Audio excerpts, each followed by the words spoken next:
Well, in the first place, you made it there because you believed you made mistakes in your life and didn't judge like God would. So you are willing to hear and learn. The ongoing message to you from everyone around in the teaching is, don't trust yourself because look where it got you. And many verses from the New Testament speak of dying to your old self, the flesh being at war with the spirit, the flesh being corruptible while the spirit being incorruptible. Many verses talk about the necessity to be renewed in your mind, to not be conformed to the world but to take on the mind of God. So you are the prime suspect of your own demise. You learn not to trust yourself, and that is called cutting off your flesh, and it's introduced to you first more mildly as a healthy self-doubt. But what happens is you cut off bit by bit your own sense of what is right and wrong, cut off your own instincts, cut off your gut feelings, cut off any wisdom coming from past experiences, which you think would apply to any given situation, and take on instead the position that the TT have on any given issue and apply to the situation. You give up what you feel and know to be right for their view and act on those views. The teachings drill through your mind this message in a million different ways, and your neck tries to cover everything that can happen in someone's mind and life. For example, we had a teaching about what is behind the fear and defensiveness of parents, teaching us parents it was not right for us to defend our children, that defending them when another brother or sister had a concern about our child was paramount with rejecting God and hating your child. And so, everything gets covered, every detail of your life. Your thoughts and actions get narrowed down to the view and positions of the TT, and you throw away all your instinct and all your sense of what is right and wrong. So you end up throwing the baby with the bath water. For example, you hear constantly as a parent not to be selfish, but pay attention to your children. And you are supposed to have them obeying you all the time. So in your zeal to love them and train them right, you think they need spanking because they didn't obey something like they are not eating fast enough. Your motherly instinct tells you to take it easy and not demand that of your child. They are probably not hungry, maybe. But all the teachings you hear tell you not to trust your instincts, especially women, and not to reason against the teachings. And you just heard that is selfishness and it's the flesh. So what do? You throw the baby out with the bathwater. You go and spank that child. You throw away your child's trust and respect in you, his peace of mind, his joy, your peace of mind, your motherly instinct, with the dirty water, your child's procrastination, or maybe nothing. He didn't do anything wrong. Maybe he's not hungry. But you said eat, and the law says if the mother says eat, and he doesn't eat, he shall be spanked. The law creates sin. A friend told me once, the dirty water, and gets you to throw the baby out the window. And this happens all day long in the life of a disciple, especially if you are involved in others' life, like I was with my family. The whole Bible speaks of the continual battle between the forces of evil and good. The forces of evil use our fallen tendencies, and the forces of good use God's power and wisdom. It warns mankind against the devil scheming and using anything in us and outside of us he can get his hands on to destroy what God is trying to build. You are bombarded with injunctions to abandon your old ways from the world, which essentially are all wrong. And if they were right, well, don't worry, because God is so much wiser than yourself, He will make sure you get all the wisdom you need. So imagine war breaks out and the region you have lived all your life one day gets invaded and occupied by the enemy. Life changes dramatically. Now you are not allowed to travel as you please and become greatly limited in your activities.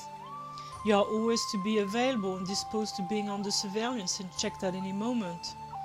Gone are the spots of leisure where you refresh yourself or distract yourself from work. They are being used by the soldiers for their military exercises. They change the boundaries of your territory and change the names of everything. And of course you have your social network, your friends, your loved ones. Your neighbors and family are all divided. Some abhor the occupation, some find it quite convenient. They even have found employment with the enemy. You get estranged from many people and many of your activities change. Your reality has changed and you make new friends but also have lost relatives. Now you are not welcome in some of your familiar places. The occupier makes the rules now, dictating what you're allowed to do. Now you have to play by their rules and do as you're told. And your best friend could be spying on you and you could get jailed or killed. All this affects your life, how you get around, what you do, and your outlook on life. Well, I just tried to paint a picture to explain how everything changes when you join the TT. Now you are a member, you are at war. Something you thought was great, you think as bad now. You divide yourself from others, and parts of your personality represent a danger to yourself now. Just try and invite a TT member to go and have a beer with you at the local pub, and see that expression on their face saying, "What are you doing? Trying to get me to side with the enemy?" They act like their territory is occupied, and just about everything would lead them to corruption or treason. My internal dialogue was functioning only within this map of reality which I had internalized, and I became incapable of seeing things through any other perspective. All the rules have changed, and not only I had adopted new words and concepts, but a different set of values, different rules of conduct, different priorities, different ideals, different goals, perceptions of myself, internal dialogue. The coercive influences from the group, the doctrine, the daily life, the teachings, the interactions with other members, all this fueled by my own convictions and goals, all of this had a synergetic effect and kept me locked in. You don't need bars to keep the member inside the cult, because the bars are internal. They are bars made out of the dread of hell and fear of Satan. All the training has been internalized. I was depressed and never seemed to get enough encouragement, so I ended up getting strength from the only thing that seems stable and never changing. The sense of oath I had from my commitment to follow the direction in which the whole herd was moving.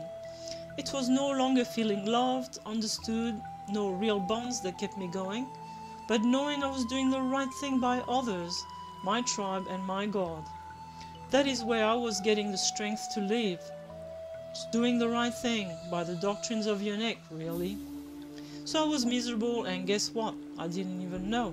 Because my feelings and thinking had been so bent around that I felt happy because I thought I was doing the right thing. I was doing well. That is how other members said it to me. "Asarella, you are doing really well," when they tried to encourage me. Well, like French people say, everything's relative. Yeah, right, relative to my duties. As a member, I was doing well, according to the TT doctrine. That meant I was happy. But I was something else than a member.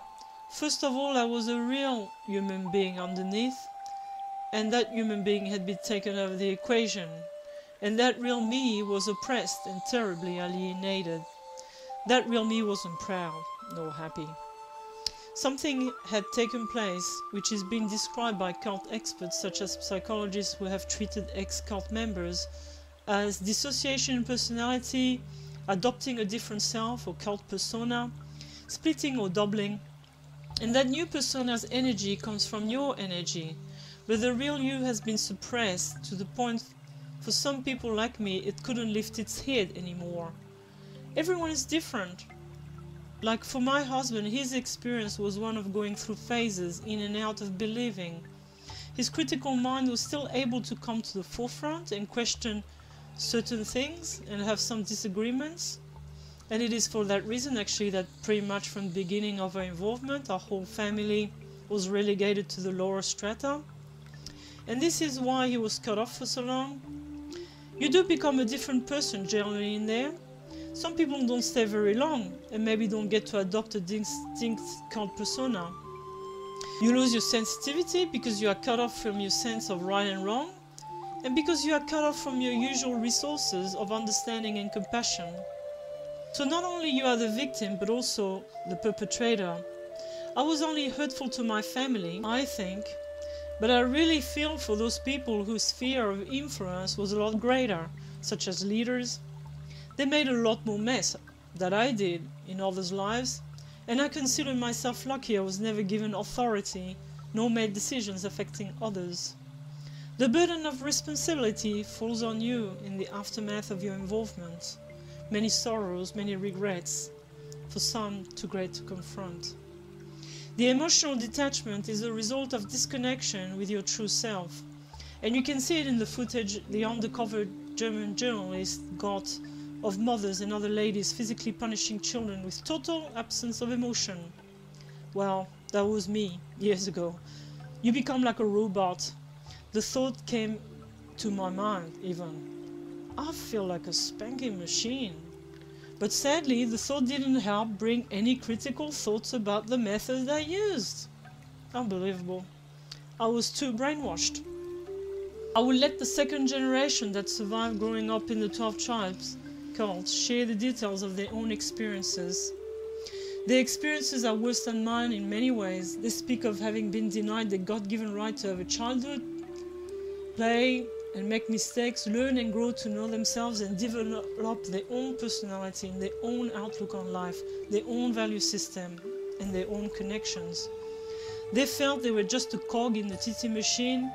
They speak of total annihilation and humiliation of their true self in benefit of being part of what they saw as a high control, dangerous, abusive and falsely religious environment.